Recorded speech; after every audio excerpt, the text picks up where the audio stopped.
Hi everyone, I'm Weston, and welcome back to Cartoon Theory. Let's discuss something that's been on my mind for quite some time now. Did Cartoon Network hate the Powerpuff Girls 2016 reboot? To be quite frank, yes. Yes, I think they did. I mean, I've seen plenty of episodes before Jellystone did their crossover years after that, and Shadow Streak's reviews and the people behind the reboot didn't do a very good job at what they did.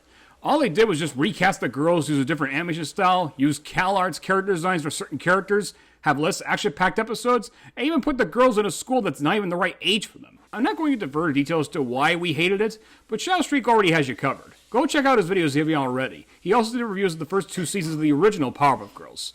I will instead make up a story as to how Cartoon Network decided to cancel it after the soccer episode with Professor Utonium. The producer behind the show was like this. Sorry, Mr. Executive. Look, I know I goofed up, but I'll do better. Your reboot is not a very action-packed to me, so I'll be quite frank. This is your last goof-up. But sir, face it, this reboot's not better than the original. The Powerpuff Girls has a reputation to uphold. Besides, my job is on the line. Give me your list of upcoming stories. And then he would rip up all the episodes and put them in the recycling bin. And then he says, Craig McCracken's going to try to do the reboot again. He's going to make a better Powerpuff Girls reboot our public expects it of me. What about me? I don't have any insurance. You're going back to your old job. Not SpongeBob SquarePants! America's wackiest cartoon of sponge. Main entrance, be there. Well, at least I still have the paint. I should mention that one of the guys who was responsible for this boring reboot was Nick Jennings, who, believe it or not, was actually a background supervisor for numerous Nicktoons throughout the 1990s, as well as the main art director for SpongeBob during its first 3 seasons. I wouldn't be surprised after the 2016 PPG reboot got canceled, Nick had no alternative but to go back to SpongeBob.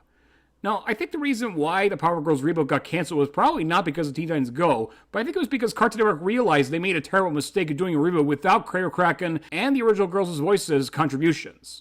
As Professor Utonium once said, the reboot may have gotten the formula right, but the one thing they've forgotten was love.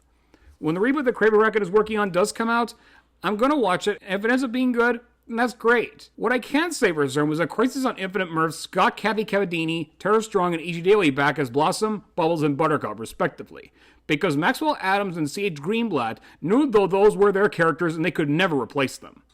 But anyways, I hope you enjoyed seeing all of this year's cartoon theories. But for now, I'm going to take December off. So I hope you all have a happy Thanksgiving, a Merry Christmas, and a Happy New Year for the time being. Until then, I'll see you in January. Thank you, and goodbye.